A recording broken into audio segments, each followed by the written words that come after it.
아직도 신용보증재단 정책자금만 이용 중이신가요?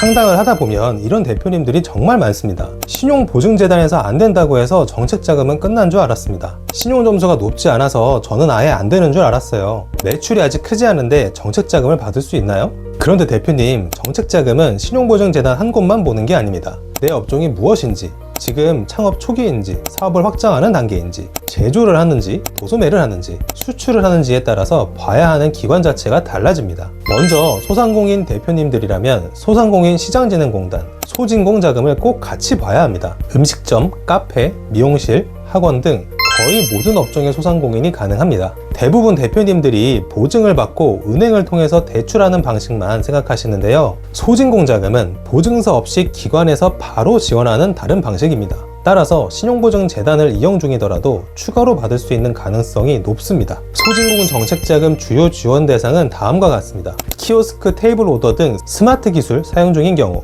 매출이 상승하고 있는 경우, 반대로 하락 중인 경우, 과거 폐업 경험이 있고 새로 재창업한 경우, 채무조정을 받고 있는 경우, 신용이 낮은 경우, 매출과 직원 수가 일정 규모 이상 되어 곧 소기업으로 성장할 가능성이 높은 기업 등입니다. 다음으로 제조업이나 IT 기업을 운영하고 계신 대표님들은 기술보증기금과 중소벤처기업진흥공단을 같이 봐야 합니다. 제조업, 기술기반사업, IT 서비스, 솔루션 기업, 연구개발을 하는 기업이라면 단순히 현재 매출만으로 기업을 판단하면 너무 아깝습니다. 외형은 아직 작아도 기술력이나 성장 가능성, 사업 구조가 분명하다면 다른 방향의 정책 자금을 찾아볼 수 있기 때문입니다. 예를 들어 대표님이 제조 장비를 늘려야 한다거나 개발 인력을 확보해야 한다거나 새로운 제품을 출시하기 위해 운영 자금이 필요한 상황일 수 있습니다. 이런 경우에는 그냥 매출이 작아서 안 될 것 같아요 라고 포기하면 안 됩니다. 현재 매출도 중요하지만 어떤 사업을 하고 있는지, 앞으로 어떻게 성장시킬 계획인지, 기술이나 제품의 경쟁력이 있는지도 함께 봐야 합니다.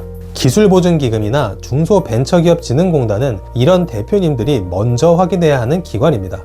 수출을 하고 계신 기업이라면 무역보험공사도 놓치면 안 됩니다. 해외 거래처와 계약을 진행하고 있거나 이미 수출을 하고 있는데 자금 회전이 부담되는 대표님들이 많이 있습니다. 수출은 계약이 잡혀도 대금 회수까지 시간이 꽤 걸릴 수 있고요. 해외 바이어와 거래하는 과정에서 예상치 못한 변수도 생길 수 있습니다. 수출 실적이 있다면 신용보증재단 외에도 무역보험공사 정책자금도 꼭 검토해보세요. 콘텐츠 사업을 하는 대표님은 한국콘텐츠진흥원 사업도 같이 보셔야 합니다. 영상 제작, 웹툰, 게임, 음악, 캐릭터, 콘텐츠 플랫폼, 엔터테인먼트 관련 사업을 하시는 대표님들은 일반적인 소상공인 자금만 찾다가 정작 본인 업종에 맞는 사업을 놓치는 경우가 많습니다. 콘텐츠 사업은 일반 제조업이나 도소매업과 사업 구조가 다릅니다. 초기 제작비가 들어가고 인력 비용이 발생하고 결과물이 나오기까지 시간이 꽤 많이 걸리는 경우도 많습니다. 그래서 콘텐츠 업종이라면 콘텐츠 특화 지원 사업이나 관련 기관의 공고를 함께 봐야 합니다. 정책자금은 누가 먼저 신청했느냐도 중요하지만 그보다 더 중요한 건 내 상황에 맞는 자금을 신청했느냐입니다. 신용보증재단 하나만 보고 끝내지 마세요. 대표님 사업에 딱 맞는 정책자금 지원기관이 있을 수 있습니다. 앞으로도 소상공인 대표님들에게 도움이 되는 정책자금과 정부지원사업 정보를 쉽게 정리해드리겠습니다. 영상이 도움이 되셨다면 구독과 알림 설정 부탁드리며 찬스솔루션 무료 정부지원사업 공유방도 운영 중이니까 들어오셔서 정부지원 혜택 놓치지 마세요. 감사합니다.